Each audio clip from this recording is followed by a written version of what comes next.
We are at the front of the Church of Flagellation, which is one of two churches, part of the Via Dolorosa, very close to the Praetorium, to the judgment place. That church was used as a stable by the Muslims for so many years, and one of the legends say that the horses that were put there actually died, and then the one who did it, the ruler of the city, got the message that this is a holy site. As the rest of the places, that place has been destroyed so many times. The church is from the 19th century and 20th century, built by Bertolucci, who built the Garden of Gethsemane. For me, it's one of the most simple but very important churches. You can see the arch above the door. It looks like the pillow way of architecture that the Crusader used a lot. If you will go to the Church of the Holy Sepulchre, which I'm sure that you will see that at the front. Above it, another arch, and it looks like more like the tone of horn that Jesus wore here. And above it, you can see the cross and the angel. To the right and to the left of it, you can see so many symbols of the misery of Jesus. For example, you can see the crown of horn and the water that Pontius Pilate washed his hands, and flagellation, where it is,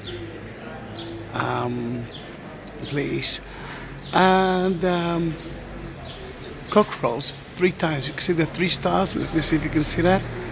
That's where St. Peter denied him, and the whip, and the nails. So many things that represent it. Let's go into the church, and I must be quiet, and I'll try to do that quietly. Then you must listen carefully. It's a very simple, but again, beautiful church, facing, of course, to the east. The most important thing in that church, of course, is the altar, and let's go and see it. Masterpiece. Look at the windows, of course, made of glass. But before we talk about the windows, I want you to look at the ceiling. Gold, color of Jesus, representing the universe, the sky, God himself. And look at the crown of horn, which is from the outside you can see the blood tears, but from the inside you can see that it's flourish, a symbol of hope. And also in that windows you can see Bar Abba. Remember, Pontius Pilate said there are 2 people that I can really, one that I can release, Bar Abba, which is in Aramaic or Hebrew, the Son of the Father, which, let's face it, another name of Jesus. Or maybe we will release Jesus. The idea and the message was release Barabbas. And what we're going to do with Jesus? Pontius Pilate said, crucified him. If we look at that, flagellation below, column, you see the sorrow of Jesus on his face, and so many nasty people around him. And in that place, you can see Pontius Pilate washing his hands.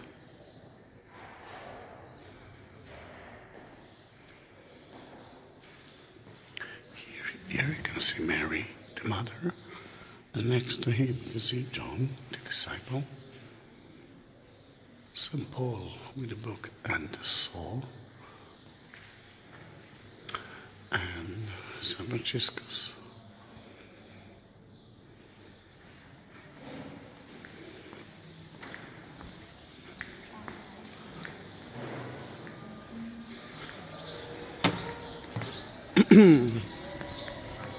We are at second station of the cross in a beautiful Catholic compound that includes the flagellation and, of course, the church of condemnation. Mainly because we cannot pray at that building, which is the Antonia, or the Praetorium, the place of the judgment place. Today it's a Muslim school. The church built very close to it, two places, and we are at the second one. That's where Jesus started his way. When you go in, you will see that he is wearing maroon, which is the royal color as the king of the Jews. And on the head, you will see the tone of horn. And from there, he started to carry the cross, which he already knows that the real place is there. Then let the Russian group go out and we will go in. It's a very simple church, but very beautiful, I must say. And there is something, for me, it's so sensitive that it's worth visiting. Again, a very new church.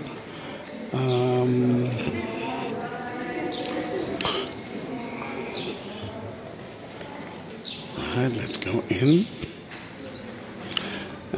It's beautiful, and the mix between the white marble, the pinky marble, and the light from the windows gives that church a little bit of that secret places.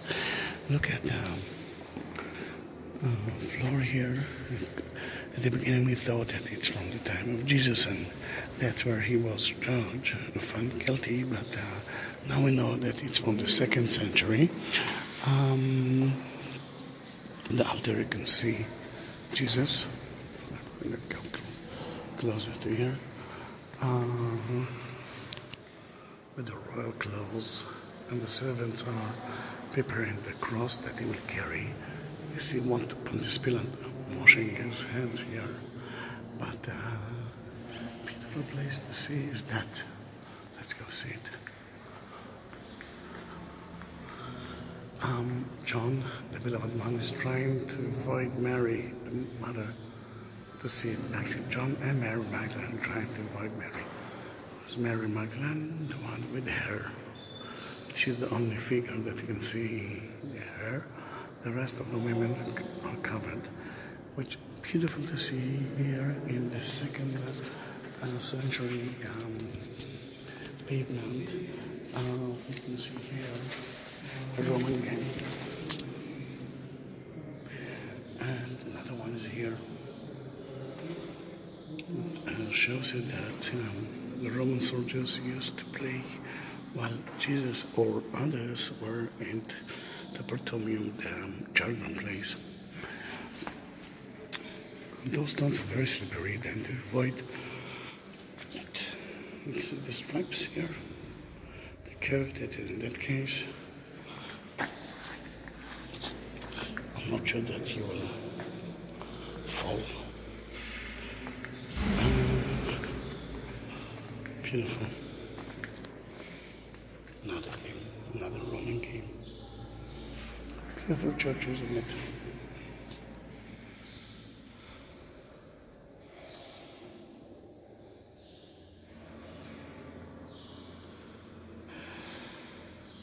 There are two statues of Jesus here and carrying the cross. And the church was built on top of a Byzantine church. You can see the remains of it right here.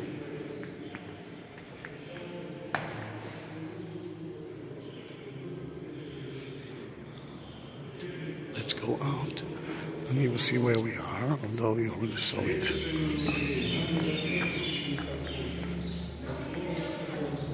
Beautiful, isn't it? We are at the Antonia, watching the Dome of the Rock, the Temple Mount, the area of the temple. From here, now it's of course Al-Aqsa Mosque, and you can hear the El Jama prayer, which is the Friday prayer, the most important prayer of the day, of the week. But from here, King Herod actually saw and controlled the temple, which was between 2 to 3 times higher. It's a maiden place. That's where Pontius Pilate, according to tradition, judged Jesus. Today it's a Muslim school, then it's not easy for the Muslims to pray here, but I want you to see it. Because of it, they built 2 places next to it. And today, as I said, it's a Muslim school, but for so many years they used it. They used to use that place as the first station, and then they kicked them out and turned it into a school. Then on Friday, from time to time, they're actually visiting that place.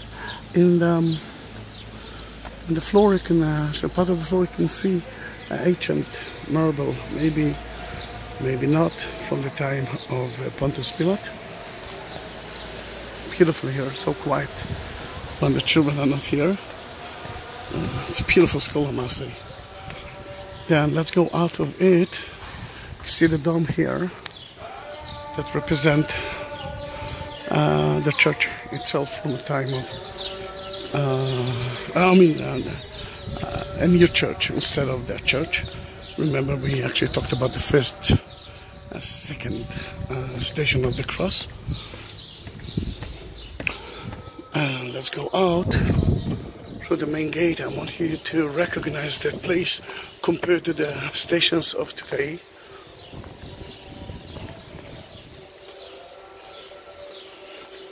Usually you can go in on Friday only. It will cost you a few shekels, or to go to one of the shops in that area. Then let's go out and you will see it. Here it is. Now, this is the church's commendation and the flagellation. In that area we actually talked about it, and that goes to the rest of the stations of the Via Dolorosa, and we're going to do that, but I want to take a video of that place from here. Then you will see the doors, you will recognize it when you come. There it is. That leads to the Lion Gate, St. Stephen Gate, St. Mary Gate. It all depends who calls it. Beautiful place, beautiful place. And Ecce Homo is there. We're going to visit it, although it's not part of the Via Dolorosa. This is Ecce Homo, which is part of a very ancient arch from the time of Adrian, and when he came to here around 135. They built 4 arches like that, a Victory Arch. A small part of it remains at Damascus Gate, and here, let's go to visit it.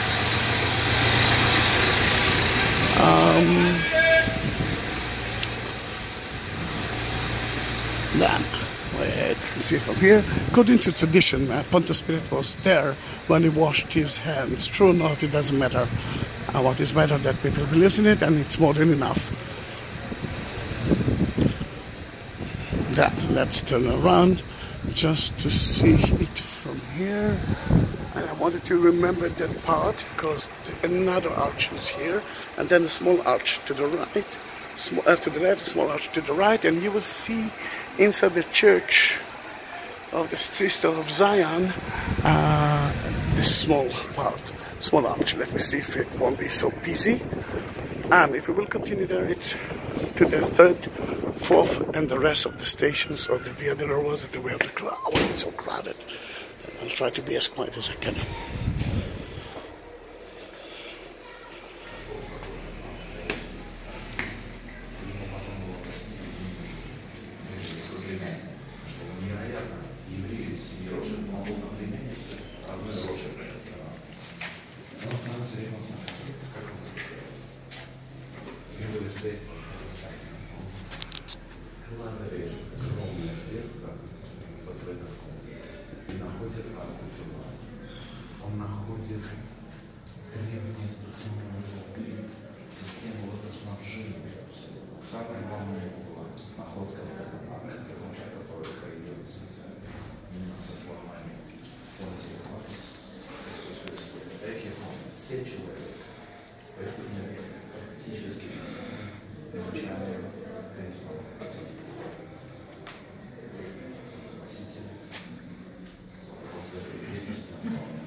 I'll try to show you the small arch that you can actually see from there, and it looks like a cattle procession. Let's see.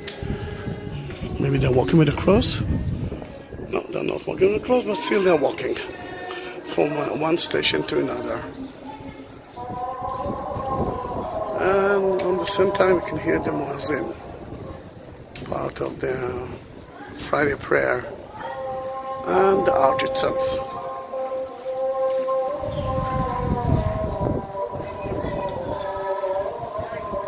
We are at next to the third and the fourth station of the cross of the Via Dolorosa, the way of the misery. You can see the sign of the Via Dolorosa, and you can see the soldiers here serving. It's the time of the Muslim prayer on Friday, and you can see a lot of Muslims going to pray. Then let's talk about the third and the fourth station. Not all the stories are at the Bible. I mean, there's only a few things that you can actually read about it in the four Gospels. But some of the stations are here, and we are talking about ancient stories, traditional stories. For example, here's the fourth station when Mary met her son, and this is the third station when he fell. Now, beautiful to see that. It's so rare to talk about places that we don't know if it's happened or not. Oh, it's closed. מה שלומך? They're cleaning it now? Oh, they're cleaning it now. Then you cannot go in. Then I'll try to speak about it from here. Let me say that it's quite hot here. Thank you. Because it's a video. Thank you. Thank you very much. I will sit. I won't disturb them. Thank you very much. Thank you. They gave me permission to go in. Thank you very much. Then let's talk about what we can see here before she will kick me out. You can see here Jesus falling, and the angels are looking at him, and they are instead of, wow, what's happened to him? How can we help him? And above it, you can see the crown of thorn, and you can see the gold color inside the vine, and the blood tears outside, the same as you can see in that place. And the most beautiful thing here is the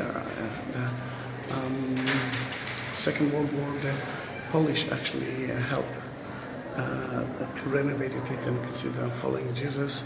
And I don't want to disturb her. I'm going through the shukran.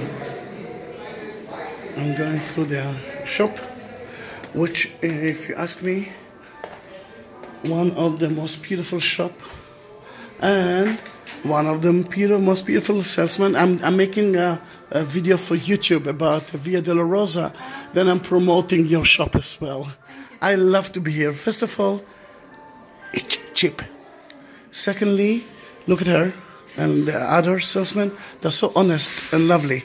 And the variety of the products are amazing. Is it open there? Yes. Then remember, the Via Dolorosa, station number 3. Between the station number 3 and 4, look how beautiful it is. You can find that shop, but we are going down, and we're going down in time as well.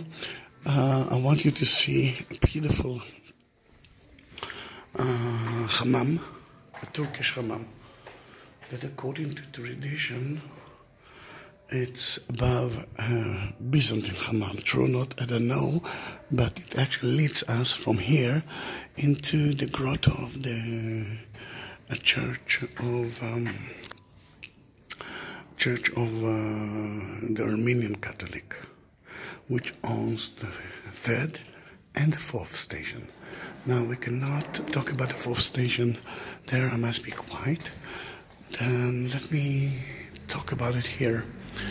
In the 4th station, you will see an ancient mosaic floor from 5th century, and according to tradition, you will see the footsteps of Mary watching a sun, and then a beautiful statue next to it. Let's go in, and if I won't be able to talk, then you can understand. Then the 4th station will be without even one word, which is not so easy for me, but we will do that. Think about a mother who knows that a son is going to die. Can you feel the feeling of her? Then although it's not part of the church, not part of the Bible, I'm sure that if I will be, instead of Jesus, Mary, my mother, will be next to me as much as she can. Then let's go to the 4th station. We're entering to the 4th station of the Via Dolorosa.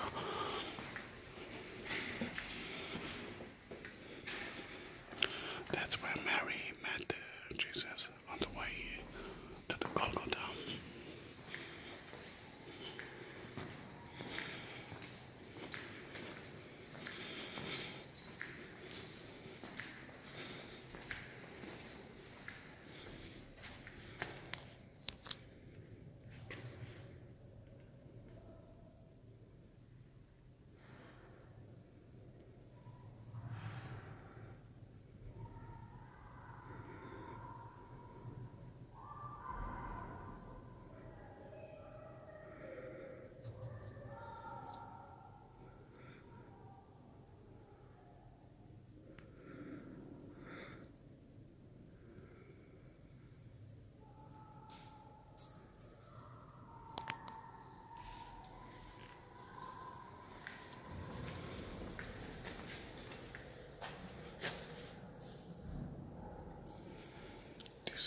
Of the Armenian Catholic Church. Let's climb to see it.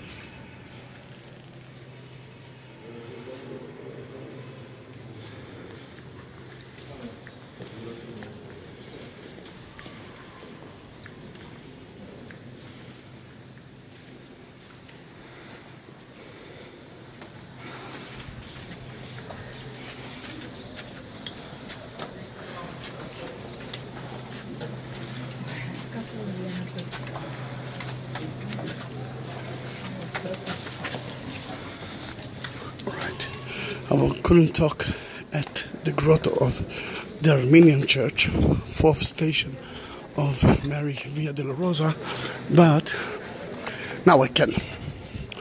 And let me describe you what you actually saw. First of all, this is the facade of the church. Catholic Armenian, 4th station. That's where Mary saw Jesus.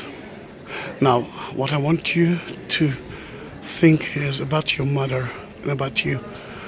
They're going to crucify you. If you do have a child, then you can understand the misery of the mother. And that is what's happened to Mary when she saw Jesus. I'm sure that, although the Bible didn't mention it, I'm sure that she was there. I mean, if I'm thinking about my mother, and my mother is a Jewish mother, then she was there for sure. She was following Jesus. And in a certain place, she actually met him, although, again, the Bible never mentioned it. For me, thank you very much. Tada. It's almost obvious. Then we went down in history, because Jerusalem is a city of layers, and if you're walking down, it means that you're walking in time as well. The mosaic floor with the sandals represents the Mary. She's standing there and watching Jesus, and you can see the hug between the mother and the son, especially when it's the last hug. Wow, can you understand the energy, the misery of both of them? And that was the growth of that Catholic Armenian church. And let me go outside to show you how it looks like.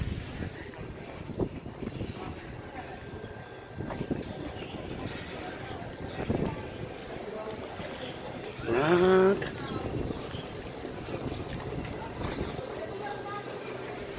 Thanks to that lady, we went into it. Thank you, Tada.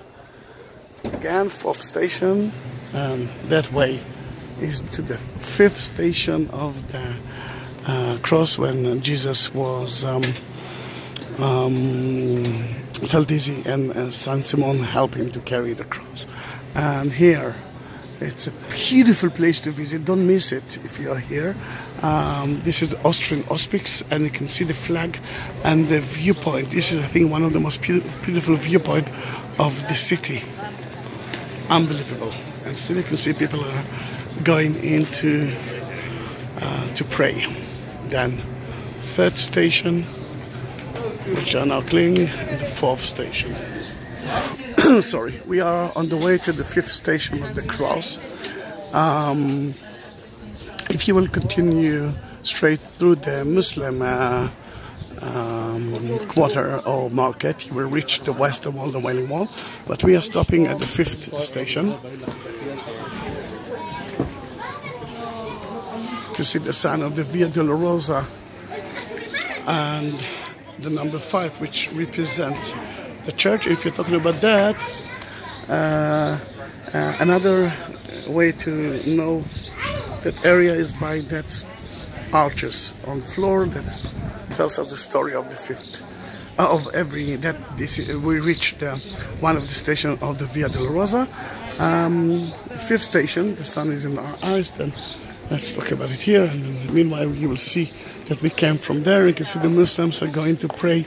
This is a Friday. It's a Yom El Jummah, the most important prayer there. And it's all about Saint Simon, who was walking here when Jesus fell dizzy. You can see the 3 guys there. The one with the glasses, he is touching a stone. According to tradition, this is where Jesus stood when he felt dizzy. See, the people are touching it. It's a very important stone. And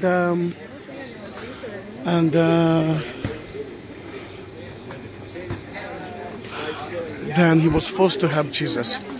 It's a well-known story, but what Simon did in the city, Simon was from Libya of today. That's so easy. 3 times he hear every Jew must be in the city, because the only place to pray at the time of the temple was at the Jewish temple.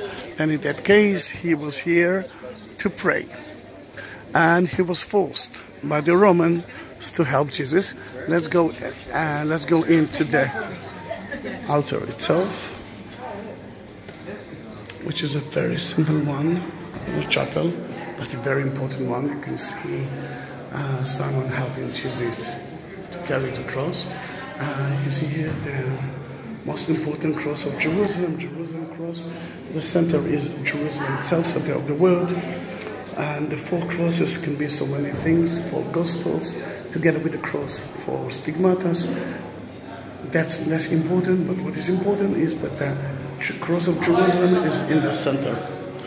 See, the chapel is very simple, still very beautiful.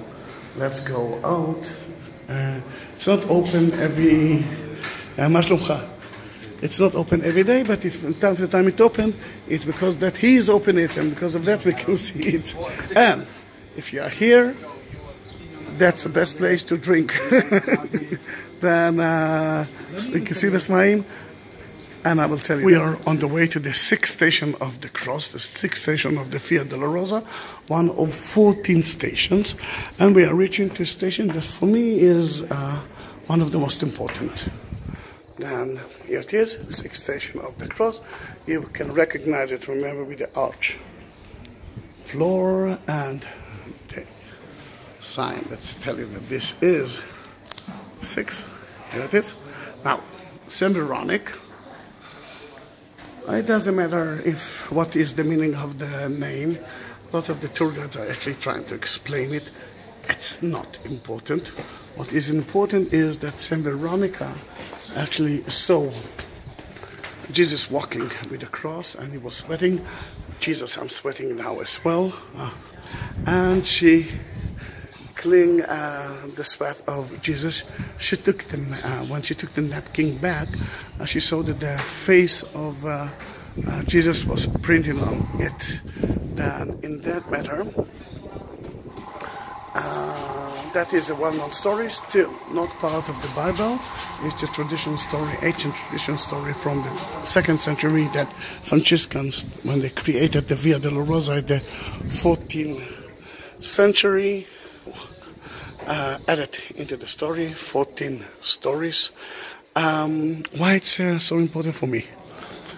This station is different than others. In those 14 stations, there's only one station that someone did something voluntarily to Jesus, and that was Saint Veronic. Simon, which we just came from, is a place was forced to help Jesus. I'm not sure that I mentioned it in the previous video, that the stone that you saw there is the imprint of Christ. Again, I don't remember if I mentioned it or not, and if I didn't, then now you know. 6th station of the cross. Let's talk about it in a different way. Think about Jesus. He was surrounded with so many Roman soldiers, and he was found guilty. Then, in that matter, if I'm going to help him, I'm not sure, because if you're going to help him, the Roman soldiers will see you as part of their enemies and they might crucify you. Let's move to our days. In our days,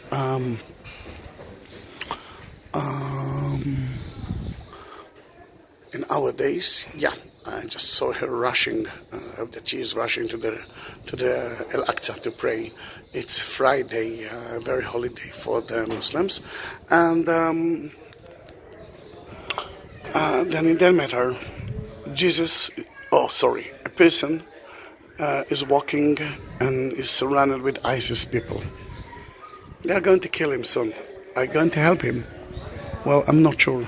Then now we can understand why I really adore Saint Veronic, that voluntarily helped Jesus. She wasn't forced to do that. She did it. Then it's a woman. Women power. The early Christianity. Let me just remind you that the one who saw Jesus after the resurrection were Mary Magdalene, not the disciples. Again, another story of a woman. Now we will climb up soon to the 7th station, and I don't know if you can see there's an arch there. According to tradition, that arch is the wall of the city from the time of Jesus, and everything at the other side is outside the walls of the city. Then in that case, the Church of the Holy Sepulchre of today was outside the gate, and remember, Jesus was crucified outside the gate. Then let's continue by another station later on. let me just remind you, the seventh station is where Jesus fell for the second time. The third station is that's where he fell for the first time. Second one, it's the seventh station, and the ninth station, it's where he fell for the third time. We are on the way to the seventh station of the cross, seventh station of the 14th station. But before we talk about the station, Jesus was crucified outside the gates. And today the Church of the Holy Sepulchre, one of the options of the crucifixion area, is in the center of the city. According to so many traditions, the gate that you see in front of you was the gate of the city. Then everything, the other side, is outside the city from the time of Jesus. Then that matter might be the story. Today it's a kind of the Fifth Avenue of Jerusalem, but at the time of Jesus, that was already outside the city. Seventh station is where he fell for the second time, and according to tradition, it's not part of the Bible, but the Bible never mentioned it. But think about you're not drinking, you're not eating, you have to carry your cross, and you are going to be crucified. Happy you're not. And it's hot. Then, in that case, you might fall. Of course you can. Well, I'm falling at least once a day without any reason. And Jesus had so many reasons. And in that case, if you will turn left, we will reach the Church of the Holy Sepulchre, but we will have to turn right if you want to reach the 8th station of the cross, when the women of Jerusalem saw Jesus and wept. You can hear the procession. You can see the Muslims going back from the Temple Mount, from Al-Aqsa to home. The 7th station is right here, and we are going up, climbing up to the 8th station. There's not a lot to see at the 8th station of the Via Dolorosa. The women actually were crying because they saw Jesus walking. I can understand the misery of them. It's not easy to find it. What I want you to look for is a small sign that says 8th station Via Dolorosa. And there it is. Again, remember the arch that symbolizes it. Above you can see the number 8. And here it is. Nika, victory. You'll continue straight up. You will reach Jaffa Gate, and that's back to the rest of the station. Then we will go back from there. 8th station of the cross. And the 9th station of the cross is a little bit problematic if you don't know where to climb up. Then behind us is station number 7. We're talking about something 200 meters backward until you will see that place. You see the jewelry shop, and to the right you will hear the man who will try to sell you fruit and shake almonds. Very good. And you can see the sign of the Coptic Orthodox Patriarch. That's where we are heading. And the Church of the Holy Sepulchre used to begin, when the 4th century, from here for the main street. But today it's a bakery, and then we are climbing up to the roof. Then we actually left the street and we're climbing up. Again, the church in the 4th century started from the 9th street. Today it's less than half of it. And we will go to the 9th station where he fell for the 3rd time.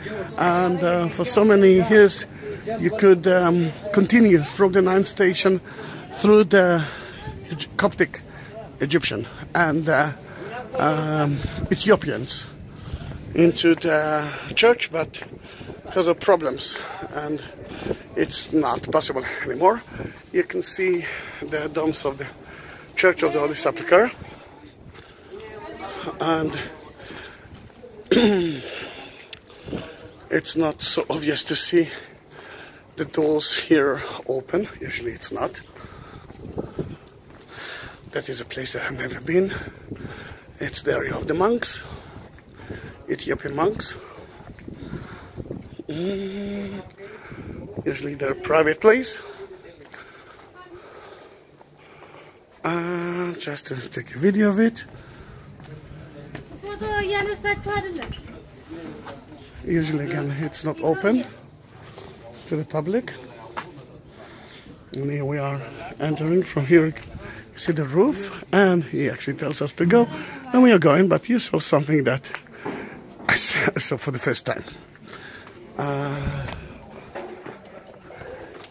Yeah, this is my Israeli side. The doors are open. I'm going in, and on the way to the 9th station when he fell for the 3rd time, and I'm not going back to the same story. He already knows that he felt dizzy. He didn't drink, he didn't eat, then he suffered. And on the way, you will see that man. If not, you will see his son. If there is a shop to stop and buy, it's here. This is a holy man. And the prices are amazing. And it is so good. I'm promoting you. I'm uploading it to YouTube. Then I hope that people will come, especially when now we cannot cross that area. Then this is the 9th station of the cross. You can see the dome of the church and the gate. That's where Jesus fell for the 3rd time. You can see the cross right here, part of the procession. And again, the 9th station. For so many years, they marked that place as the 9th station. And this is the Coptic Orthodox Patriarch. And if you are going in, then if you continue through that door, you will reach a water system, which I think it's amazing to see. But let's continue to the church. We've been there on the roof. Remember, we saw that place. This is the the Ethiopian part of the church. Ethiopian, yeah. I made a mistake and I corrected. The Ethiopian part. It used to be the Crusader dining room. And through there you can go to 2 churches, but that was the way to the facade of the church, but now it's closed. They cannot go through it. Look how beautiful it is.